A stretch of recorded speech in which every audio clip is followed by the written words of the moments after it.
ঢাকা কলেজে গিয়া তাকাইয়া দেখো কত ছাত্ররা কলেজে ক্লাস করে, মাথায় পাগড়ি, মুখে বড় দাড়ি, বড় জামা, নাই?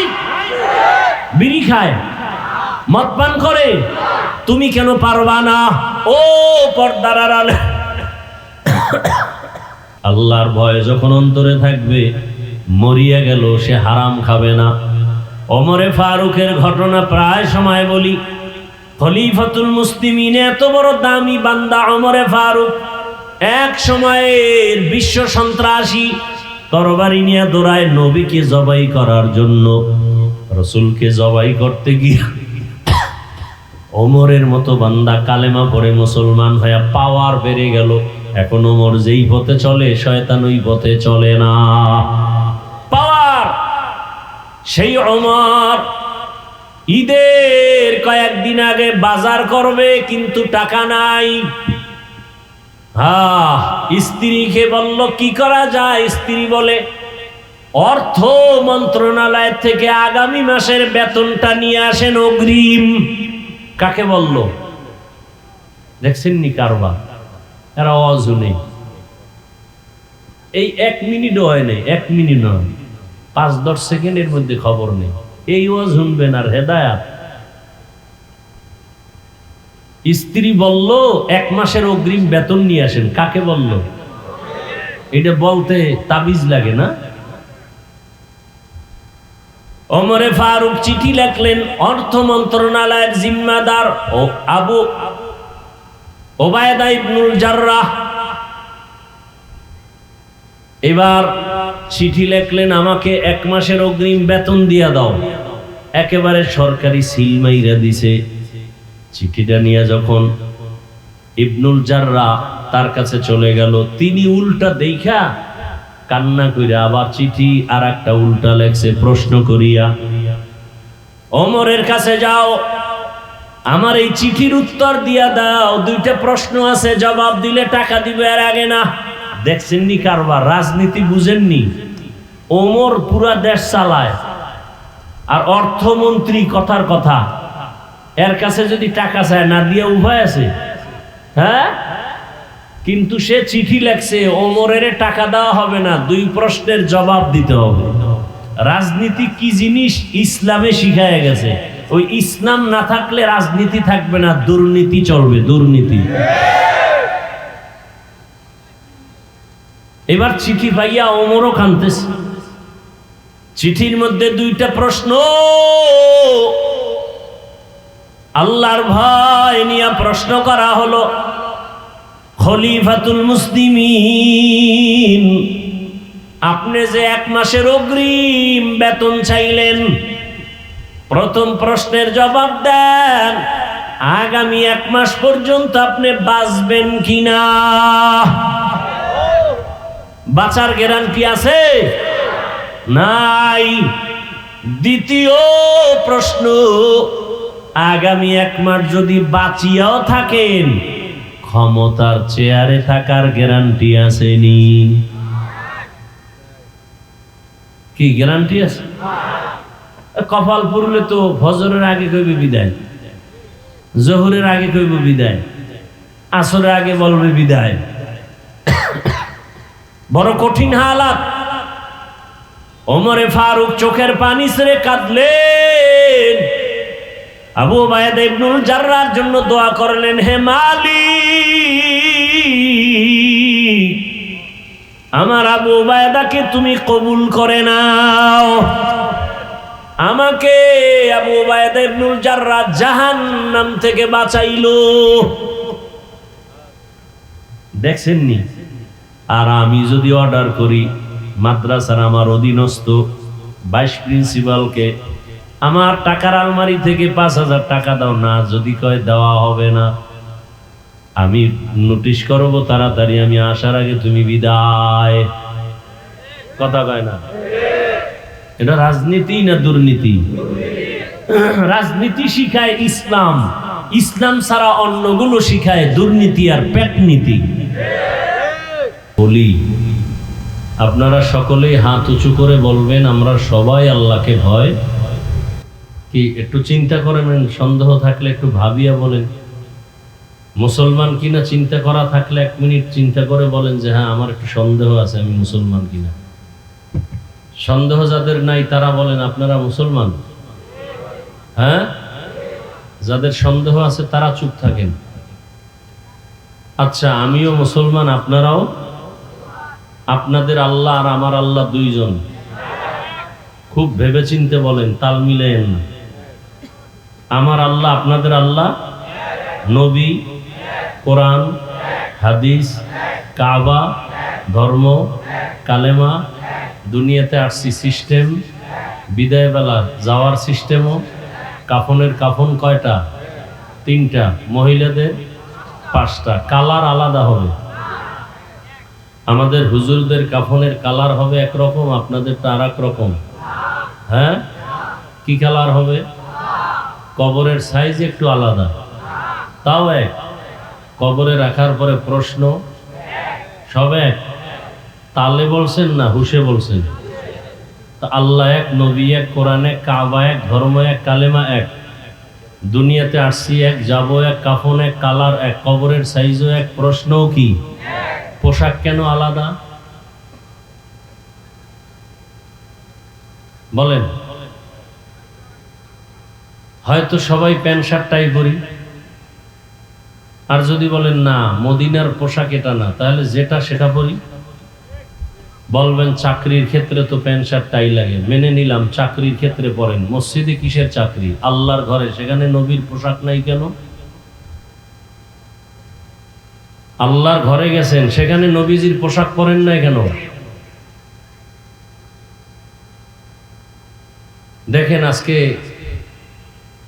আপনার আমার আল্লাহ এক, নবী এক, কোরআন হাদিস সব এক, কাবা এক, ধর্ম এক, কালেমা এক, অথচ আপনাদেরকে আলাদা বয়ান দিতে হইতেছে। বয়ান করা দরকার হিন্দু, বৌদ্ধ, খ্রিস্টানদেরকে, যারা আল্লাহ চিনে না, কোরআন বুঝে না, হাদিস বুঝে না, অথচ আপনাদেরকে আলাদা টুপির বয়ান দিতে হইতেছে, আলাদা দাড়ির বয়ান, নামাজের বয়ান, পর্দার বয়ান। কারণ কি? অথচ জিজ্ঞাসা করলে আপনারা সবাই বলবেন নামাজ পড়তে হবে 5 ওয়াক্ত নামাজ, পর্দা করতে হবে ফরজ, সবই আপনারা বলতেছেন। অথচ মানার ক্ষেত্রে এত অনীহা কেন, দুর্বলতা কেন?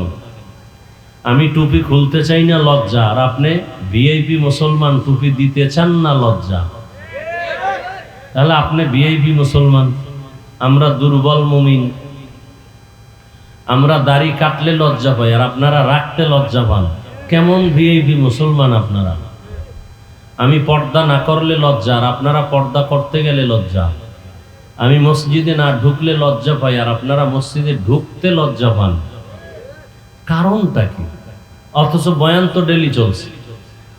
এক এক স্টেজে 5-7 জন বয়ান করেনেওয়ালা বক্তা বয়ান করে, পীর সাহেবরা বয়ান করে, তাবলিগওয়ালারা করতেছে, জুমার দিন চলতেছে। আমল নাই কেন? এরপরে আল্লাহ মহামারী করোনা দিয়েও দেখলেন, তারপরও আপনাদের ঘাড় সোজা হয় নাই।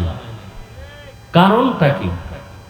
এই ডেঙ্গু গেল, এই একের পর এক বিপদ, এরপরও যে আমল শূন্য। কারণ কি? আসলে আল্লাহর কথা, কোরআন হাদিস, হুজুর টুজুর, এটি সব মিথ্যা। হ্যাঁ, কি কোরআন মিথ্যা? সত্য? কত পার্সেন্ট সত্য? সন্দেহ? কোরআনের মধ্যে মনে হয় নামাজের বয়ান নেই, সুন্নতের বয়ান নেই, পর্দার বয়ান নেই, সবই আপনারা বলতেছেন। তো মানেন না কেন? কারণটা কি? অনেকে বলবে মানতে গেলে তো স্বাধীনতা থাকে না। তো আমগো হুজুরগো স্বাধীনতা নষ্ট করছে কে? বরং আমাদের মতো স্বাধীন এবং সম্মানিত বাংলাদেশ কেন, সারা দুনিয়াতে কেউ নেই। কি আপনাকে সম্মান দিছে নেতায়, আপনাকে সম্মান দিছে দলে, দল নাই, নেতা নাই, সম্মানও নাই, এখন জুতার বাড়ি। আর আমগো সম্মান মদিনার সুন্নতের কারণে, টুপির কারণে, দাড়ির কারণে, কোরআনের কারণে। এই জন্য আমগো সম্মান আগেও ছিল কি? আগেও এমপি সাহেব দেখলে কইতো হাফিজ ভাই দোয়া চাই। এখন মন্ত্রী লোক পাঠাইছে, হুজুর একটা ডেট লাগবে, আর আমার মন্ত্রণালয় আসবেন, দাওয়াত রইল। তা আমগো সম্মান নিল কে? কই না খাইয়ে তো মরি নাই, বরং আপনাদের চেয়ে বেশি খাই এবং পিওর খাই। এমপি দেখলে সালাম দেয়, মন্ত্রী দেখলে সালাম দেয়। আপনাকে বর্তমান দেশের প্রধানমন্ত্রী দেখছেন না আলেমরে কেমনে সম্মান করে? আর আপনাদের এই সমাজে টুকটাক দুই একটা বেয়াদব আছে, স্টেজে হুজুরের সাথে বেয়াদবি করে, আছে না নাই? মসজিদের ইমামের সাথে বেয়াদবি করে। এর কারণ কি জানেন? শিয়ালের হাতে মুরগি দিলে যা হয়, সুদখোরের হাতে মাদ্রাসা মসজিদের চাবি দিলে তাই হয়। আল্লাহ হেদায়াত দান করুন, আল্লাহ হেদায়াত দান করুন। এই বাংলাদেশে 50 বছর যদি কেউ ক্ষমতায় থাকে, কেউ তার প্রতিবাদ করবে না, তবে আলেমদেরকে মাথায় তাজ বানায় যদি রাখতে পারে আর আলেমদের সাথে সামান্যতম বেয়াদবি করবে, ও ঘুমের মধ্যে দেখবার জিন্দেগি বরবাদ। আল্লাহ হেদায়াতের দৌলত দান করেন। এইটা অনেকে বুঝিয়াও বেয়াদবি করে, আছে না নাই? এটা দোষ আমাদের, কারো চেয়ারম্যানেরও দোষ না, এমপিরও দোষ না। দোষ কার? আপনাদের। ভোটের আগের রাত্রে পায়খানা খাইছেন না? তাহাজ্জুদের টাইমে বরকতি সময় টাকা খান নাই? ভোটের আগে বাথরুমে গিয়া 10 গ্রাম পায়খানা খাইতেন, কামে লাগতো। হাসেন না? খুব খুশির কথা। যারা টাকা খাইছে এরাও জালেম, যারা খাওয়াইছে ওরাও জালেম। এরা দেশের দুশ্মন, এরা মানবতার দুশ্মন, এরা স্বাধীনতার দুশ্মন, এরা চোর, এরা ডাকাত। হাজী সাহেবের ইমান শেষ ভোটের আগের রাত্রে। পীর সাহেবের মুরিদের জিকিরের অ্যাকশনও, তাবলিগালার চিল্লার অ্যাকশন শেষ। বয়ানে কাম হইব কেমনে? এই যে এতক্ষণ ঘুরাইয়া কইতে আছি, বয়ানে কাম হয় না কা? কারণ কি? ওই যে আগের রাত্রে পায়খানা খাইছেন। কি না এখানে কেউ খায় নাই? আসতে কোন কেন? হাসতেছেন আপনারা না? আকাম করছেন আবার হাসতেছেন। ওই টাকা খাইয়া যদি আপনার শরীরে একটা রক্ত হয় 1 ফোঁটা, হারাম। ওই টাকা দিয়া বাজার কইরা যদি সন্তান রেখান, সন্তান নিষ্পাপ। আপনি বাবা, কলঙ্কের বাবা, সন্তানকে রক্ত নাপাক করেছেন, আপনি বাপ নামের কলঙ্ক। কই আমগো লাইনের হুজুর বাদ দেন তো, সব হুজুর বাদ। আপনাদের লাইনে জেনারেল পড়ুয়া ব্যবসা করে, চাকরি করে, 1 টাকাও হারাম খায় না, এরম নাই কেউ? চেয়ারম্যান, মেম্বার, এমপি 1 টাকাও হারাম পথে ইচ্ছা করে নেয় না, নাই? RAB, army, police, OC, DC, SP হারাম খায় না, নাই? হুজুর বাদ দেন, সব হুজুর বাদ দেন। আপনাদের লাইনের দিয়ে আমি বুঝাচ্ছি। তাহলে আপনার লাইনের মানুষটা জেনারেল লাইনে থেকে ব্যবসা করে, হারাম খায় না, আপনি পারেন না কেন বলেন? কিয়ামতের দিন তো জুতার বাড়ি আপনাদের লাইনের লোকের দ্বারা খাবেন, আমাদের হুজুর টুজুর লাগবে না। যে তোমার লাইনের লোকটা ব্যবসা করে নামাজ পড়ছে, তুমি পড়ো নাই কেন? তোমার লাইনের ব্যক্তি চাকরি করে নামাজ পড়লো, তুমি পারলা না কেন? অথচ নবী কি বলেন? বাইনাল আবদি ওয়া বাইনাল কুফরি তারকুস সালাহ। বেঈমান আর মুমিনের ভেতরে ব্যবধান হলো নামাজ। বেঈমান নামাজ পড়ে না, মুমিন কখনো নামাজ ছাড়ে না। বেঈমানের পরিচয় কি? নামাজ। আর মুমিনের পরিচয় কি? নামাজ নাই। জুমার দিন মসজিদে জায়গা নাই, 2 তলা বাড়াও, 3 তলা করো, ফ্লোর বাড়াও। এরা ফজরে কইছিল, এরা সব ইন্ডিয়ায় বেড়াইতে গেছিল না? আবার আসরে নাই। কি এই কাহিনী এই মসজিদে নাই? জুমায় এত মুসল্লি, এরা ফজরে কই, আবার আসরে কই? এই নামাজ এটা একটা তামাশা, একটা নাটক। নামাজ নামে ধর্ম নিয়ে একটা নাটক করা। আবার দেখেন নামাজ পড়তে আইসাও কি মোশান। সালাম ফিরানের পরে মনে হয় মসজিদে একটা তুফান শুরু হয়ে গেছে, কে কার আগে বের হবে। অথচ সালামের পরে 4 রাকাত নামাজ পড়তেই হবে, না হয় কবিরা গুনাহ, কবিরা গুনাহ, কবিরা গুনাহ। এমন সান কফাইল্লা কেন যে আসলেন নামাজ পড়তে, আবার কবিরা গুনাহ নিয়ে বাড়ি যাইতেছেন 4 রাকাত না পড়ে? কেমন সান কপাল চিন্তা করেন। আসলে আমি মাঝে মাঝে বলি, 5 ওয়াক্ত নামাজ যে পড়ে না তার অভিশাপ। এজন্য জুমায় গিয়েও ফুল নামাজ পড়ে না, সালাম ফিরাইলে দৌড়। 4 রাকাত না পড়ে কবিরা গুনাহ মাথায় নিয়ে বাসায় গেল। আমরা আপনাদেরকে এই কথাগুলো বলি দুশ্মনী এই জন্য, একমাত্র জাহান্নাম থেকে বাঁচাতে চাই। আমিও জান্নাতে যেতে চাই, আপনাদেরকেও জান্নাতে নেওয়ার পরামর্শ দিতে চাই, আর কিচ্ছু না। তবে আমার পরামর্শটা অন্যান্য আলোচকদের থেকে একটু আলাদা। আমি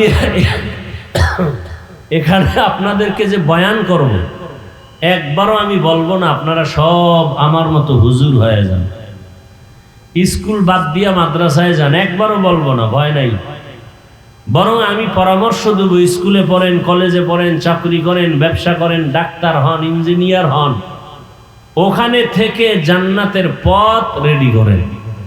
সেটা কেমনে করবেন সেই পরামর্শটাই হলো আমার বয়ানের মূল থিম, মূল উদ্দেশ্য, যে আপনি ডাক্তার হয়ে কিভাবে জান্নাতে যেতে পারবেন। তাসনিমা নাসরিনের সাথে মোলাকাত করলেই জান্নাত হয়ে যাবে ডাক্তার হইয়া। হ্যাঁ, ঢাকা কলেজের প্রফেসর আহমদ শরীফ কেমন কপাল যে কবরও হয় নাই, এমন আল্লাহর লানত। এইরকম প্রফেসর চাই না, এরকম ডাক্তার চাই না, জাকির নায়েক সাহেবের মতো ডাক্তার চাই, আদর্শবান ইঞ্জিনিয়ার চাই। সেটা হতে হলে কি লাগবে? এই অল্প টাইমে কথাগুলোই বলবো, আর কিচ্ছু না। আমার দেশে আলেম ওলামা, পীর মাশায়েখ, মুফতি মুহাদ্দিস অভাব নাই। আমার দেশে আদর্শবান ডাক্তারের অভাব, ইঞ্জিনিয়ারের অভাব, প্রফেসরের অভাব, ওসি ডিসি এসপির। আজ যদি আমার প্রত্যেকটা জেলা থানার ওসি ডিসি এসপি সব 5 ওয়াক্ত নামাজি হতো, তাহলে বাংলাদেশের ঘরে ঘরে, মাঠে ময়দানে দিনের বয়ান চলতো, কোনো অনুমতি লাগতো না। কি গান বাজাইলে মাইকের আওয়াজ এত জোরে দেওয়া হয়, ডেক সেট চলে না, যেন জমিন কাঁপতেছে। ওয়াজের মাইকের আওয়াজ একটু কমায় দাও, সাউন্ড কমাও, এখানে ফতোয়া কেন? হ্যাঁ, ওয়াজ মাহফিল চললে ছেলেদের পরীক্ষার ক্ষতি হবে, ক্রিকেট খেলা চললে ক্ষতি হয় না কেন? অথচ সোনার ছেলেরা তো খেলা চায়, ওয়াজে যায় না। কথা বলেন না কেন? সত্য কথাটা স্বীকার করেন, মানেন আর না মানেন। আল্লাহ সবাইকে সহি বুঝ দান করেন। তাহলে এত বয়ানের পরেও কেন আমাদের আমল শূন্য? একটা মেডিসিনের অভাব। কয়টা মেডিসিন? ওই মেডিসিনের নাম তাকওয়া, আল্লাহর ভয়। এখন সবাই বলবে আল্লাহকে ভয় করি, কিন্তু আসলে বাস্তব ভয় কি জিনিস এটা একটু বুঝেন। দেখবেন যেই সন্তান মা বাবাকে ভয় করে, এটা প্রমাণ কি? বলে মা বাবার সামনে সন্তান অন্যায় করে না। কেন? বলে শাস্তির ভয়। কথা ঠিক? আবার দেখবেন যেই ছাত্র শিক্ষকের ভয় করে, প্রমাণ শিক্ষকের সামনে অন্যায় করে না। কেন? শাস্তির ভয়। ঠিক তেমনি ভাবে যেই মানুষ আসলে আমার আল্লাহকে ভয় করবেন, ওই মানুষ গলায় ছুরি লাগলেও কখনো গুনার কাছে যাবে না। শাস্তির ভয়। কিসের ভয়? আপনার লাইনের কত মানুষ ব্যবসা করে নামাজ ছাড়ে না, চাকরি করে নামাজ ছাড়ে না। কত আপনার লাইনের র্যাব, আর্মি, পুলিশ, বিডিআর 5 ওয়াক্ত নামাজ পড়ে। ডাক্তার, প্রফেসর, ইঞ্জিনিয়ার ডাক্তারি করে, রোগী দেখে, আজান হলে নামাজে দাঁড়ায় যায়। একটু নিজের বিবেক দিয়া ভাবেন, আপনি কেন পারেন না? আপনি বোধহয় আরো 50 বছর বাঁচবেন, তারপরে আপনি আমল করবেন। রমাজানের সময় দেখেন নাই, ঈদের বাজার নিয়ে রওনা, কুমিল্লায় ট্রাকের সাথে ধাক্কা লেগে জায়গায় শেষ হয়ে গেল। ঈদের জামা কাপড় পরে আছে, কোথায় আনন্দ, সবার চোখে পানি, কান্নার আওয়াজ। বিদায় নেওয়ারও সময় হয় নাই, বাস পানির মধ্যে ডুইবা গেল। ছোট একটা বাচ্চা সাঁতার কেটে এসে উপর উঠে কান্না করে, আমার আম্মু পানির মধ্যে বাসে আটকানো, একটু বাঁচাও, আমি আম্মু না পাইলে কাকে নিয়ে বাঁচবো। চোখের সামনে ওই যে হজে গেছে, ওমরায়, স্ত্রী সন্তান সব নিয়া, ওমরা পালন করিয়া বন্ধুর বাড়ি গেছে বেড়াইবার জন্য সৌদি আরবে। হঠাৎ অ্যাক্সিডেন্ট হয়ে জায়গায় সব মারা, ছোট একটা মেয়ে বেঁচে আছে। মেয়েটাও ইনজুরি হয়ে গেছে, কোন রকম সাময়িক চিকিৎসা দিয়া দেশে নিয়ে আসছে। আর বলছে তোমার আব্বু আম্মুর চিকিৎসা চলে, সৌদি আরবে সুস্থ হলে আসবে। কিন্তু প্রসেসিং চলতেছিল, লাশটা কেমনে আনবে, কিন্তু পারে নাই। অনেক টাকা লাগবে, প্রসেসিং সমস্যা। শেষ পর্যন্ত মেয়েটার হাতে খেলনা দিয়া রাখছে কতদিন। শেষবারে যখন বলা হলো তোমার আব্বু বেঁচে নাই, তোমার আম্মু বেঁচে নাই, আরবের মধ্যে দাফন হয়েছে, মিডিয়ায় দেখা গেল ওই বাচ্চাটা হাউমাউ করে কান্না করছে, আমি কাকে আব্বু বলে ডাকবো, আম্মু বলে ডাকবো, কে আমাকে মায়ের আদর দিবে, বাবার আদর দিবে। এভাবেই তো একদিন চলে যেতে হবে, বাঁচার কোনো উপায় নাই। কিন্তু গরু মরে, কুকুর মরে, আমি মরবো, আমি তো মানুষ, আমার মরণটা তো কুকুরের মতো হওয়া এটা উচিত না। আমার মরণটা যেন এমন হয় যে দুনিয়ার সবাই দুঃখ করে দোয়া করবে, ভালো মানুষ হারিয়ে ফেললাম। সেই ভালো আদর্শ কি করলাম? না নিজের আদর্শ ভালো, না ছেলের আদর্শ ভালো, না মেয়ের আদর্শ ভালো, না স্ত্রীর আদর্শ ভালো। আমারও মানুষ খারাপ বলে, আমার ছেলেটার আদর্শ খারাপ, মানুষ খারাপ বলে। কি কামাই করলেন? টাকায় মানুষকে সম্মান দেয় না। টাকায় যদি সম্মান দিত, টাকাওয়ালারা পালাইয়া বাড়ি ছেড়ে যেতে হতো না, বরং সম্মান দেয়ার মালিক আমার আল্লাহ। এলাকার গরিবও যদি হয় কিন্তু সততার উপরে চলে, ধনীরাও তাকে ভয় পায়। সততা এমন একটা পুঁজির নাম। সৎ মানুষকে মানুষ ভয় পায়, যারা মিথ্যা বলে না এদেরকে মিথ্যাবাদীরা ভয় পায়। ভাইরা আমার, আল্লাহর ভয়টা যদি আমার মধ্যেও না থাকে, তখন আমার চলাফেরার কোনো ব্যালেন্স থাকবে না। একটা ছাত্রের অন্তরে যদি আল্লাহর ভয় না থাকে, ওস্তাদের সাথে বেয়াদবি করতে চিন্তা করবে না, ঠিক নেই? অনেক জায়গায় দেখা যায় মিডিয়ায়, ওস্তাদ শিক্ষকের সাথে বেয়াদবি হয় না, হয় না? আগে দেখতাম স্কুল কলেজের ছেলেরা মেয়েরা শিক্ষকের বিরুদ্ধে আন্দোলন করে, এখন আমগো হুজুরগো মধ্যেও ঢুকে গেছে না, কথা বলে না। মাদ্রাসার মধ্যে আন্দোলন মিছিল দেয়, হুজুরের কাছে পড়বো না, এই হুজুরকে মাদ্রাসা থেকে বের করো। এদের মতো বেয়াদব কি দুনিয়াতে আর হতে পারে? এরা দুনিয়াতে মরার আগেই ধ্বংস হয়ে যাবে, কোনো সন্দেহ। তবে দোয়া করি আল্লাহ হেদায়েত দান করেন। আরো আস্তে করে বলেন, জীবনের অমূল্য সম্পদের নাম আদব। লিকুল্লি শাইইন জিনাতুন ফিল ওয়ারা ওয়া জিনাতুল মারই তামামুল আদাবি আজ খুদা খা হিমে তৌফিক আদব বে আদব মাহরুমে গাশ আজ ফজলে রা। আদবওয়ালা জিন্দেগির বড় দাম। শুধু হুজুরের সামনে নামাজের সুরাতে বসার নাম আদব না। যেই জিনিসটা যেই জায়গায় রাখা উচিত ওই জায়গায় রাখার নাম আদব। যেখানে যেইভাবে কথা বলা উচিত ওইভাবে কথা বলার নাম আদব।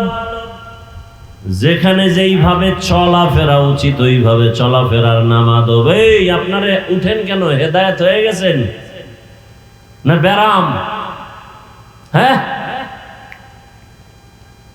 উঠার ব্যারাম থাকলে ঢুকছেন কেন প্যান্ডেলে? ডিস্টার্ব করেন কেন? অন্যের ক্ষতি করার জন্যই দুনিয়াতে আসছেন আপনারা। কত মানুষ বসে আছে, আপনারা তো অভ্যাস না থাকলে এমনি বাইরে দাঁড়াইতেন।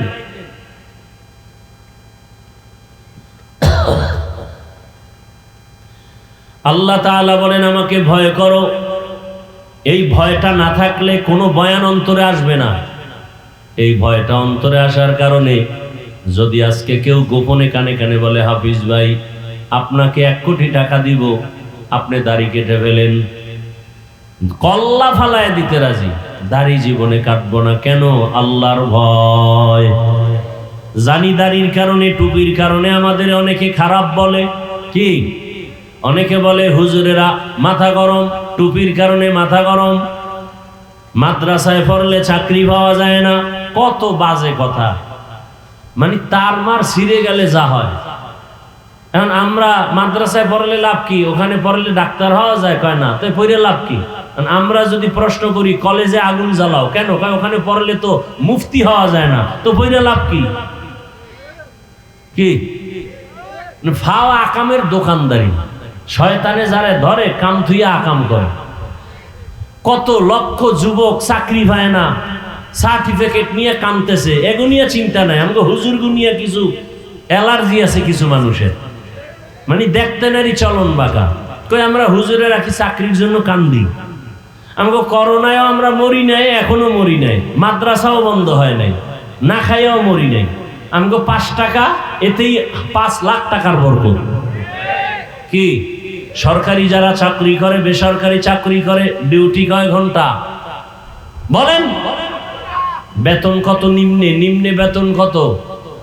20,000। কত? 20,000 বেতন, ডিউটি মাত্র 8 ঘন্টা। এরপরে বাম হাতে আরো কত মুক্তা পায়, টেবিলের নিচে হাত দিলেই মুক্তা, পাইলেই রাতারাতি আঙ্গুল ফুলে কলা গাছ। কথা কন না? আচ্ছা এবার বলেন তো, আপনাদের এলাকায় মসজিদ আসেনি? মসজিদের ইমাম সাহেবদের ডিউটি কয় ঘন্টা? বলেন না কেন? বেতন কত? এই জুলুম থেকে কবে বাঁচাবেন এই জাতিকে বলেন? আপনাদের বিবেকের উপরে ছেড়ে দিলাম। সরকারি বেসরকারি ডিউটি করে 8 ঘন্টা, বেতন 20,000। মসজিদের ইমাম সাহেবের ডিউটি 24 ঘন্টা, বেতন 5,000, 6 মাস বাকি। কারণ কি? এখন আর কথা নাই, শেষ। একেবারে বুদ্ধি শুদ্ধি সব তলায় গেছি, এখন আর অ্যালার্জি নাই। সভাপতি সাহেব বেতন দেন কত মসজিদে? কয় 100। সেক্রেটারি সাহেব গরিব, কয় না সভাপতির থেকেও ধনী, আপনি দেন কত? 50। কেন? সভাপতির থেকে ধনী হলে সে 100 দিলে আপনি 50 কেন? কয় বেশি দিলে বেদবি হবে। আছে না নাই? তাহলে মাত্র 5,000 বেতন ইমাম সাহেবের, 6 মাস বাকি।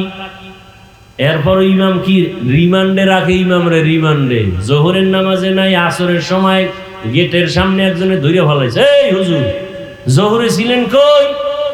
কে তুমি? এত বড় ধমক দাও? আমি রিক্সা চালাই। তাতে পাওয়ার কি? 5 টাকা বেতন দেই, সেই পাওয়া। এরকম বেয়াদব আছে না নাই? আমার কথাগুলো বুঝতেছেন? বিবেকের ভিতরে কি একটু রাখেন, কথাগুলো কামে লাগবে। হেদায়েত যে হয় না তার কারণ কি? আল্লাহ বিবেক দিছে, একটু ভাবেন। আপনারা সরকারি চাকরি করেন, বেসরকারি আবার আন্দোলন করেন বেতন বাড়াও, নাইলে গদির মধ্যে লাল বাতি জ্বালায় দেন। ইমাম সাহেবের 5,000, 24 ঘন্টা বেতন, ওই ডিউটি। কত বাজে কথা বলেন। ইমাম সাহেব আন্দোলন করছে কোনোদিন? জুমার দিন বলছে, এই আসরের আগে বেতন যদি 30,000 না করো, আসরের নামাজে সূরাগুলো উল্টা পড়া হবে, বলছে কোনো ইমাম সাহেব? এরপরও যারা আলেম ওলামারে দেখতে পারে না, এরা নিকৃষ্টতম বেয়াদব। এদের মতো বেয়াদব পৃথিবীতে আর কেউ হতে পারে না। আর আমাদের মধ্যে কিছু বেয়াদবি চলতেছে। ছাত্ররা আলেমদের সাথে বেয়াদবি করে, শিক্ষকের সাথে বেয়াদবি করে। আল্লাহর জাতের কসম করে বলে গেলাম, যদি এই বেয়াদবি অব্যাহত থাকে তাহলে জিন্দেগি মরার আগেই ধ্বংস হয়ে যাবে। এরে আমার যুবক বাবারা, পর্দার আড়ালের মা বোনেরা, বৃদ্ধ বাবাজি, অনুরোধ করে বলছি, আমার যুবক তুমি স্কুলে পড়ো, কলেজে পড়ো, চাকরি করো, ব্যবসা করো, বাধা নাই। তুমি স্কুলে পড়ে ডাক্তার হও, ইঞ্জিনিয়ার হও, প্রফেসর হও, ওসি, ডিসি, এসপি হও, দাবি আমার একটা, সারা বাংলাদেশে বেয়াদব হইও না। কি হইও না? বেয়াদব হইও না। বলতে পারো হাফিজ ভাই ডাক্তার হবে, ইঞ্জিনিয়ার হব, বেয়াদব হব না, তার ব্যাখ্যা কি? 3 জায়গায় বেয়াদবি করা যাবে না, করলেই মরার আগে জীবন ধ্বংস। কয় জায়গা? 1 নম্বরে মা বাবা। মা বাবার সাথে যদি বেয়াদবি করো, কসম আল্লাহর, মরার আগে ধ্বংস, মরবি না, পাও ভাঙবে, কিডনি নষ্ট হবে, রাস্তায় পাগল হয়ে যাবি। লিখে রাখ, কথাগুলো লিখে রাখ যুবকেরা, ভালো করে লিখে ঘরের দরজায় টানা। 3 জায়গার বরদোয়া যদি নেও, জীবন মরার আগে ধ্বংস। 1 নম্বরে মা বাবা, দ্বিতীয় হলো শিক্ষক। শিক্ষকের যদি বরদোয়া থাকে, লেখাপড়ার জীবন ধ্বংস। রাস্তায় চলতে গিয়া মাঝে মাঝে দেখি ল্যাংটা পাগল ইংলিশে কথা কয়, দেখছেননি কোনোদিন? আরে ইংলিশে কথা কয় পাগল, কি আবার ইংরেজি কোচিং করে নাকি? না, হিসাব করে বের করলাম, ভালো ছাত্র ছিল, বেয়াদবি করে অভিশাপে পাগল হয়ে গেছে। আছে না নাই? অনেক ছাত্র দেখি পাগল, কিন্তু আরবিতে কথা বলে। ওই মাদ্রাসায় ভালো ছাত্র ছিল, শিক্ষকের সাথে বেয়াদবি করে পাগল হয়ে গেছে। ও ছাত্র বাবারা, পায়ে হাত রেখে বলি, রাগ করবা না। এ দুনিয়াতে তোমার আপন আমি, আমি গর্ব করে বলি তোমার একমাত্র আপন আমি। তোমার মা আপন না, বাবা আপন না, সব স্বার্থপর। স্বার্থে আঘাত লাগলে মা বাবা সন্তানের জবাই করে। কোথায়, ইন্ডিয়ায় না সোনার বাংলায়? বাবা তার মেয়েকে হোটেলের মধ্যে নিয়ে কয়, আজকের রাতে তুই আমার কাছে স্ত্রীর মতো। কেমন দেশে আছি, কেমন জমানা, বড় কঠিন হালাত। এখন মেয়ে গুম হয়ে যায়, ছেলে গুম, বিচার নাই। সঠিক বিচার থাকলে বাংলাদেশ ঠান্ডা করতে মাত্র 1 মাসের টাইম। 1 মাস। পলিথিন বন্ধ করো, বন্ধ করো, দোকানপাটে বন্ধ করে লাভ কি? ফ্যাক্টরিতে আগুন জ্বালাও, সব ঠান্ডা। কি আসল জায়গায় না বিচার করতে হবে? প্রত্যেকটা মন্ত্রণালয় থেকে ঘুষ বন্ধ করে দেওয়া হোক। আর এখন তো মিডিয়ার যুগ, সব লাইভে। 6 মাসের কারাদণ্ড ঘুষ খাইলে, প্রমাণ পাইলে 1 মাসে বাংলাদেশ সোজা হয়ে যাবে। 1 মাস। এর নাম আল্লাহর ভয়, তাকওয়া। আল্লাহর ভয়, তাকওয়া না থাকলে হবে না। ওই রোহিঙ্গা ওলামায়ে কেরাম 5 টাকা ভাগ করে অর্ধেক দিয়ে আসছে রোহিঙ্গাদেরকে, আবার আরো অনেকে দিয়ে আসছে। কিন্তু আলেমরা আল্লাহর কাছে দোয়া করছে, বিনিময়ে কিছু চায় নাই। আর অন্যরা গিয়া ব্যানার টানাইয়া এনজিওর শাখা খুলছে, শাখা। এনজিওর শাখা খুইলা বলে, এইবার টাকা নাও, মাসে মাসে কিস্তি দাও। আসেনি? কিস্তি যদি না দিয়া মরে, কবরের কাছে গিয়া লোকেরা দাঁড়ায়, লাশ কবরে নিবি না, কিস্তি আদায় কর। আছে না নাই? বড় কঠিন হালাত। এই কথাগুলো আমরা যদি আপনাদের না বলি, কে বলবে? জাহান্নাম থেকে বাঁচাবার জন্যই বলি, আর কোনো স্বার্থের জন্য বলি না। কারো সাথে কোনো আদাওয়াতি দুশ্মনী নাই। আল্লাহ সবাইকে হেদায়াতের দৌলত দান করেন, তাকওয়াওয়ালা জিন্দেগি দান করেন। ও আমার যুবক বাবারা, যুবক বাবারা, স্কুলে পড়ো, কলেজে পড়ো, চাকরি করো, তোমার মতো কত ছেলে 5 ওয়াক্ত নামাজি স্কুল কলেজে আছে না নাই? তুমি কেন পারবা না? তোমার মতো যুবক রাস্তায় গাড়ি চালায়, নামাজ পড়ে, তুমি পারবা না কেন? আল্লাহর ভয় অন্তরে জমা করো। আল্লাহর ভয় যখন অন্তরে থাকবে, মরিয়া গেল সে হারাম খাবে না। ওমরে ফারুকের ঘটনা প্রায় সময় বলি।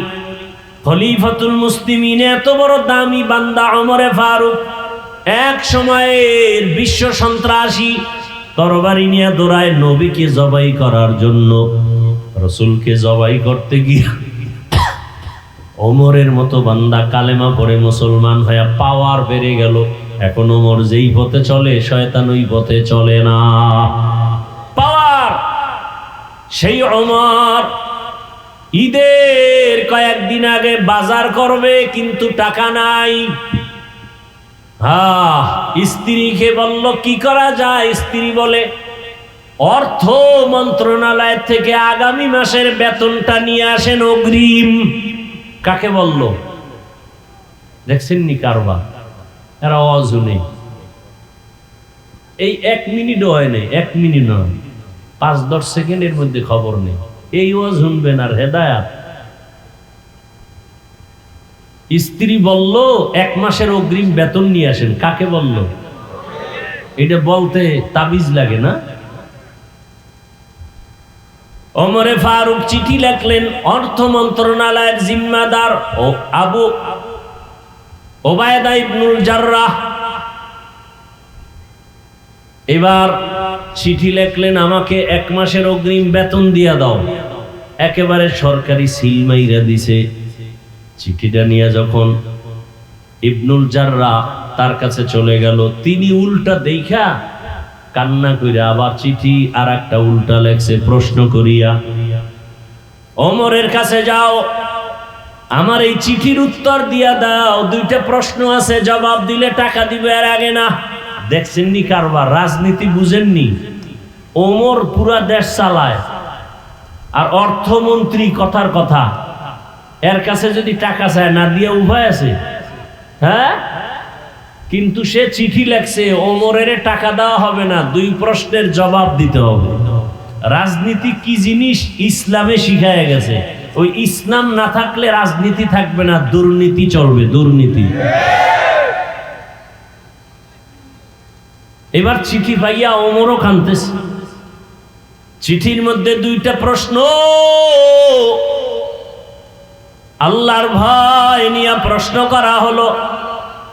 খলিফাতুল মুসলিমিন, আপনি যে 1 মাসের অগ্রিম বেতন চাইলেন, প্রথম প্রশ্নের জবাব দেন, আগামী 1 মাস পর্যন্ত আপনি বাঁচবেন কিনা? বাঁচার গ্যারান্টি আছে? নাই। দ্বিতীয় প্রশ্ন, আগামী 1 মাস যদি বাঁচিয়াও থাকেন, ক্ষমতার চেয়ারে থাকার গ্যারান্টি আসেনি? কি গ্যারান্টি আছে? কপাল পুরলে তো ফজরের আগে কইবে বিদায়, জোহরের আগে কইবে বিদায়, আসরের আগে বলবে বিদায়। বড় কঠিন হালাত। ওমরে ফারুক চোখের পানি ছেড়ে কাঁদলেন। আবু ওবায়দা ইবনুল জাররাহর জন্য দোয়া করলেন, হে মালিক, আমার আবু ওবায়দাকে তুমি কবুল করে নাও, আমাকে আবু ওবায়দা ইবনুল জাররাহ জাহান্নাম থেকে বাঁচাইলো। দেখছেননি? আর আমি যদি অর্ডার করি মাদ্রাসার আমার অধীনস্থ ভাইস প্রিন্সিপালকে, আমার টাকার আলমারি থেকে 5000 টাকা দাও, না যদি কয় দেওয়া হবে না, আমি নোটিশ করবো তাড়াতাড়ি, আমি আসার আগে তুমি বিদায়। কথা কয় না? এটা রাজনীতি না দুর্নীতি? রাজনীতি শিখায় ইসলাম, ইসলাম ছাড়া অন্যগুলো শিখায় দুর্নীতি আর পেটনীতি। আচ্ছা, এখানে অনেক শিক্ষিত লোক আছেন, বলেন তো আল্লাহর কোরআনে রাষ্ট্রনীতির কথা নাই? আল্লাহকে সাক্ষী রেখে বলেন, বলেন নাই? সুলাইমান নবী গোটা দুনিয়াটা চালান নাই? ইউসুফ নবী মিশরের অর্থমন্ত্রী ছিলেন না? কথা বলেন, এটি কোরআন শরীফে নাই? তো কেন বলেন কোরআনে রাজনীতি নেই? কেন বলেন, বলেন তো আমাকে। আপনি করেন না সেটা ভিন্ন কথা। যেমন এখানে অনেক আছে নামাজ ঠিক মতো পড়ে না, তার মানে কি নামাজের বিরোধিতা করে? নামাজ না পড়া জিনিস, নামাজের বিরোধিতা করা। আপনার ইসলামের রাজনীতি করেন না সেটা আলাদা, কিন্তু ইসলামের রাজনীতির বিরোধিতা করা তো এটা আলাদা না, এটা তো বেঈমান হওয়ার কথা। ভাইরা আমার, এই একদলের মাথা গরম হয়ে গেছে। কি যে হুজুর যা একটু ভালো আছিল, এখন গেছে লাইন ছাড়া। আছে না নাই? সমস্যা কোথায়?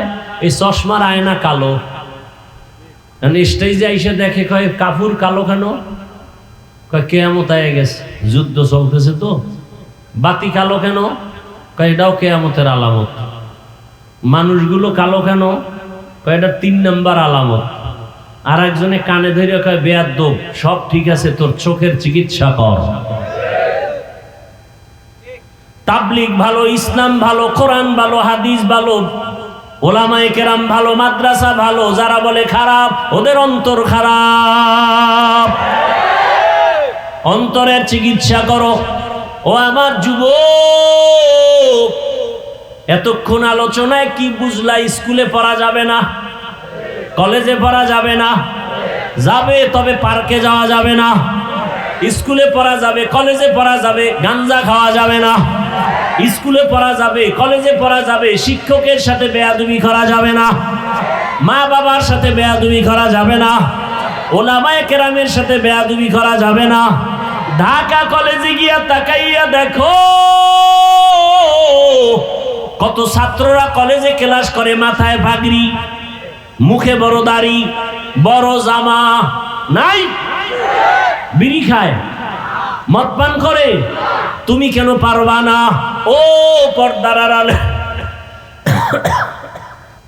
মা বোনেরা, আপনার মতো মা কত দামি এই দুনিয়াতে আর কেউ নাই। সব নবীদের মায়ের মতো আপনারা, আপনারা নবীদের মা, সাহাবায়ে কেরামদের মায়ের মতো মা, বড় পীর আব্দুল কাদের জিলানীর মায়ের মতো মা, খাজা মঈনুদ্দিন চিশতি আজমিরি রহমাতুল্লাহ আলাইহির মায়ের মতো মা। আপনার সন্তানটাকে বড় একজন আদর্শবান ডাক্তার বানায় দেন, কোরআন পড়াইয়া। জীবনে যেন শিক্ষকের সাথে বেয়াদবি না করে, আলেমের সাথে বেয়াদবি না করে, মা বাবার দোয়া নিয়ে চলে। যদি 3 জায়গার দোয়া নিয়ে চলতে পারে, ডাক্তার হলেও সে সর্বোচ্চ সম্মান পাবে। পুরা দেশের মধ্যে, এলাকায় না, পুরা দেশে। ওসমান হাদির কথা ভুলে গেছো? যুবকেরা রাস্তা দিয়ে চলে, মানুষ এসে টাকা দেয় বান্ডিল, এ হাদি ভাই নাও, কেন? এমনি দিলাম। তোমার দেয় কেউ? তোমার চান্দি গরম, সারা রাত মোবাইলে আকাম করবা, মোবাইলে এমবি নাই, পাগল হয়ে গেছো। শেষ পর্যন্ত বাবার মানি ব্যাগ ধইরা ফেলছো, মায়ের টাকা চুরি করো। তুই মা বাবার অভিশপ্ত সন্তান, চোর। মা বাবারে জবাই করা যেই গুনাহ, চুরি করা এই একই কায়দার গুনাহ। জবাই করলে জাগাত চলে যাবে, চুরি কইরা বাবার বরকত আস্তে আস্তে নষ্ট হয়ে যাবে। এই ছেলেরা, বাবায় মারা গেলে ওই সম্পদ কার? কি তা তুই চুরি করো তো তোর টাকাই করো, তোর মাথায় তো নষ্ট কেন? গাঁজা খাও, কার অভিশাপ লাগাইছো? বাবার টাকা সম্পদ নষ্ট করো। আজকে বাবায় মারা গেলে তো সব তোমার, তো তুমি ক্ষতি করো কেন? নিজের সম্পদ নষ্ট করো কেন? এই চিন্তা করো। বাবা আজকে মরে গেলে সব সম্পদ তোমার, বাড়ি তোমার, মা তোমার, ব্যবসা তোমার। আর কিছু বাপ আছে, কি বলবো, লজ্জা শরম নাই তো। ওই উত্তরা জুমা পড়াই, গুলশানে পড়াই, এক বাবা মইরেই গেছে স্টক করে দুঃখে। এই তো হুজুর ছেলে কথা শুনে না, আমাকে আকাম করছেন মনে হয়। কাহা হুজুর কি আকাম? আমি কি ছেলের নামে বাড়ি লেখছেন? কাহা 2টা লেখছে। আমি তো জুতার বাড়ি খাইবেন, এর আগে মরতে পারেন কিনা দেখেন। ঠিকই কোরবানির আগে মরছে। এখন ছেলে মায়ের ভাতও দেয় না ঠিক মতো। আচ্ছা বলেন তো, বাবা মারা গেলে সম্পদ ছেলে মেয়েরা পায় না? এইটা কি জানেন না? কথা বলেন না কেন? আল্লাহর আইনও পাবে, সরকারের আইনও। তাহলে যেই বাবারা অতি চালাকি করে, আগে আগে লেখা দেয়, এরা আল্লাহর আইন, সরকারের আইনের অতিরিক্ত চালাকি করলো না? তো জুতার বাড়ি তো খাবে এমনি। সন্তানের হাতে মোবাইল তুলে দিছে, পুরস্কার দিছে মোবাইল মেয়ের হাতে। কয়দিন পরে দেখে মেয়ে হিজরত করে ফেলছে। বাপ নামের কলঙ্ক। আল্লাহ হেদায়েত দান করুন। মাইয়া বিয়ে দিয়ে জামাইরে উপটৌকন দেয় মোবাইল, আসেনি? তার মানে তুমি মাইয়া তুইয়া যেন সাইট কালেকশন তাড়াতাড়ি করতে পারো। আমার কথা কি অবাস্তব?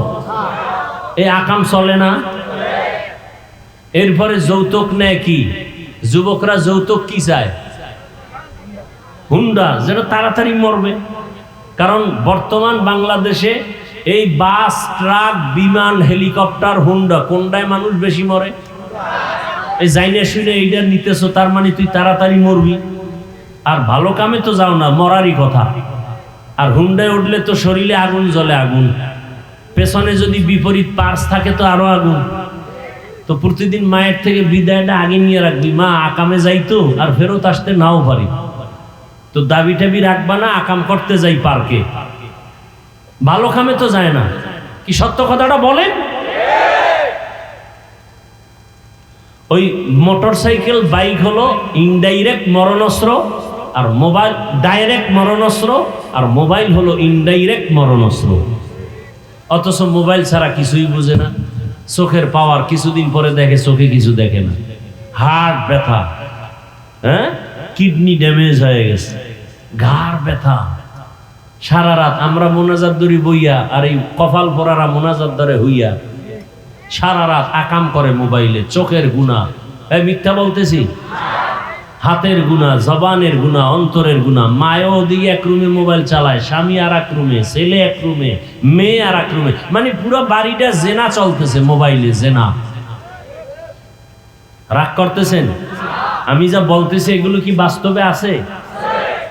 তাহলে এই সন্তানের থেকে কি আশা করবেন আপনি? গাছ ভালো হলে না ফল ভালো হবে? এজন্য বলি পর্দার আড়ালের মা বোনেরা, আপনাদের জীবন বড় ধন্য, এখনো সময় আছে। একটা আদর্শ সন্তানের মা হয়ে কবরে যান।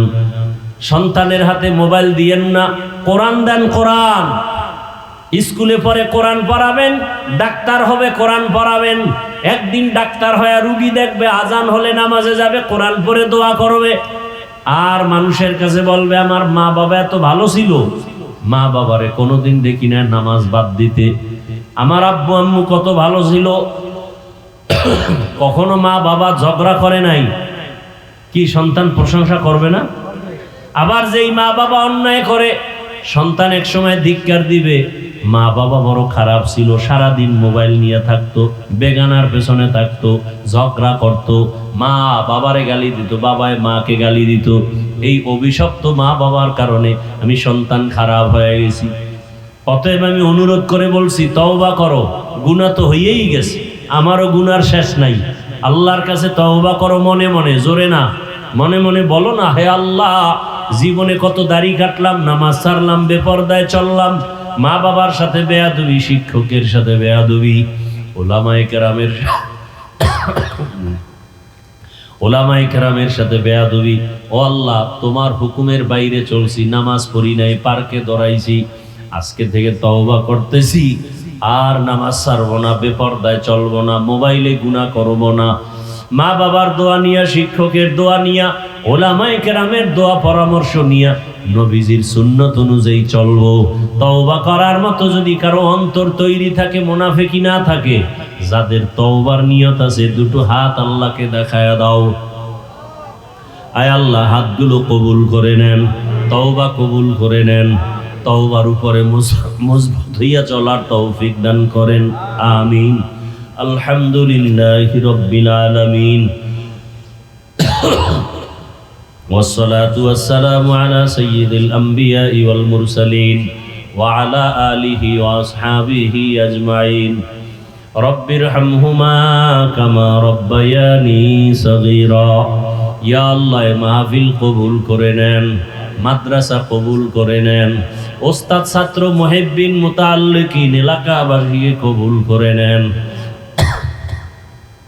আমার যুবকদের কবুল করে নেন, মা বোনদের কবুল করে নেন। রব্বুল আলামিন ঘরে ঘরে সুন্নতের আমল চালু করে দেন। আয় আল্লাহ, 5 ওয়াক্ত নামাজি বানায়া দেন।